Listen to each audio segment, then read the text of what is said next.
ఆనందంగా గడిపి గర్భవతి అయి సత్యదేవుని అనుగ్రహం వలన 10వ నెలలో చక్కగా బాలికని కన్నది. ఆ బాలిక శుక్లపక్ష చంద్రుని వలె ఇంట్లో వృద్ధి చెందుతూ ఉంది. తల్లిదండ్రులు ఆమెకు కళావతి అని పేరు పెట్టారు. ఆ సమయంలో లీలావతి భర్తను చూసి సంతానం కలిగితే వ్రతం చేసుకుందాం అనుకున్నాం కదా, మనకి పుత్రిక కలిగింది కదా, ఇంకా వ్రతం మాట ఏం మీరు తలపెట్టట్లేదు ఏమిటి అని అడిగింది.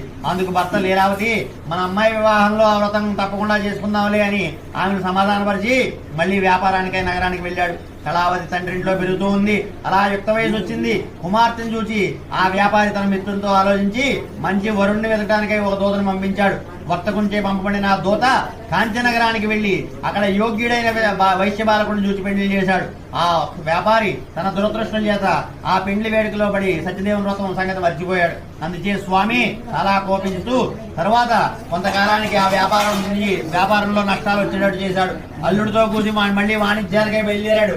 అతని నౌకలో సముద్ర తీరం